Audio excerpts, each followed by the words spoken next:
जो आरएसएस से जुड़े हुए लोग हैं, गिनती पे गिनती बढ़ जा रही है। नेता है बीजेपी के हमारे साथ जुड़े हुए हैं, वो बेहतर जवाब दे पाएंगे आपके सवाल का, मुझे लगता है। महेश जी देखिए, एक आरोप तो लग रहा है कि आप कई बार अर्जी भी लगाई जाती है तब भी सुनने का ना तो मौका देते हैं ना बोलने का मौका देते हैं। जब बोलने की कोशिश करते हैं माइक आप बंद कर देते हैं, उसके बाद फिर खुद आप हाय तौबा मचाते हैं कि आखिरकार सुनने के बजाय विपक्ष वॉकआउट कर देता है। कई गंभीर आरोप लगाए जा रहे हैं। देखिए, राजनीतिक कारणों से यह कह लीजिए कि छदम सेक्युलरिज्म, जो सो कॉल्ड सेक्युलरिज्म है, जो धर्मनिरपेक्ष की ढोल पीटते हुए या धर्मनिरपेक्ष के नाम पर जो मुसलमान करते हुए, चीखते चिल्लाते हुए जो अपनी राजनीति करते हैं, आज कहीं उनको जब एक बार जो है ये कानून जो जिसमें अमेंडमेंट है, जो वक्फ बिल का जो अमेंडमेंट बिल सरकार ने प्रस्तुत किया पार्लियामेंट में, और उसके ऊपर जब जेपीसी बनाई गई और उस जेपीसी में बजाय कि उस जेपीसी में कोई डिबेट हो, बजाय कि उसमें कोई डिस्कशन हो और उस डिस्कशन के जरिए कोई चीज सामने लाया जाए और उसके जरिए फिर एक ऐसा इस देश में एक कानून 2013 में लाया गया जिसके जरिए पूरे देश को जो है शरीयत के तहत कर दिया गया, वक्फ बोर्ड के तहत कर दिया गया।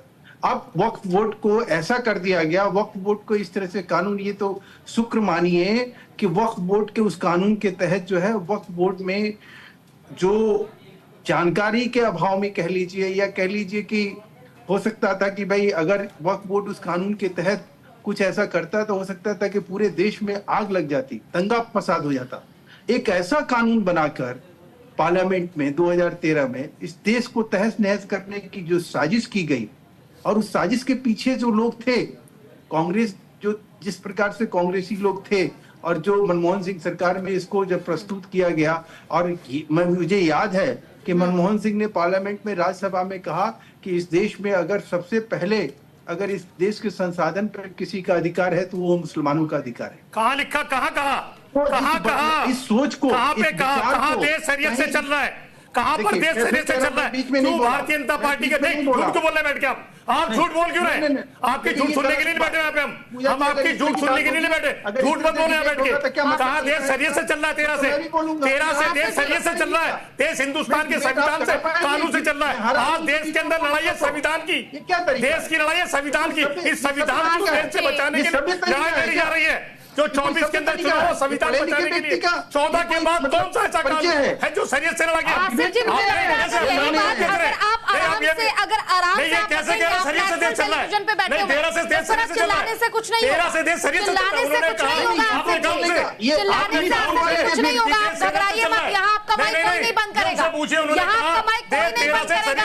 आप सिर्फ जिस सुन लीजिए, सुन तो लीजिए। सुन कैसे ले?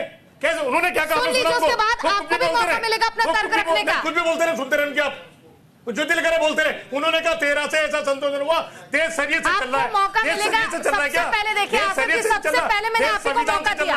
ऐसे झूठे लोगों से नहीं चल रहा देश, ऐसे झूठे लोगों से देश को बचाना है। यही लड़ाई हिंदुस्तान की है, आज हिंदुस्तान की जनता की लड़ाई है, इसी संविधान को बचाने की। ठीक है, चलिए फजील अहमद जी हमारे साथ जुड़े हुए हैं, आप दोनों के पास में बाद में आऊंगी। पहले ये तो कोई बात ही नहीं, फिर मैं क्विट कर जाता हूँ, मैं छोड़ देता हूँ डिबेट। आप छोड़िए मत, झूठ मत बोलिए, बस ना छोड़िए मत, झूठ मत बोलिए बैठ के। ना छोड़ दीजिए, मैं ऐसे लोगों के साथ डिबेट नहीं करूंगा। आपके बस का नहीं, आप छोड़ दीजिए। और सभ्यता की सारी सीमाओं को पार कर जाएं, इसका क्या मतलब बनता है? ना आप छोड़ दीजिए। जब आपकी बारी हो आप बोलिएगा, मैंने क्यों मना किया? बस आप 10 आरोप लगाइए ना मेरे ऊपर, छोड़ो मत। ना छोड़ दीजिए। जब तो आपकी हकीकत सामने आएगी, जब सामने बैठोगे आप, जब आपको नंगा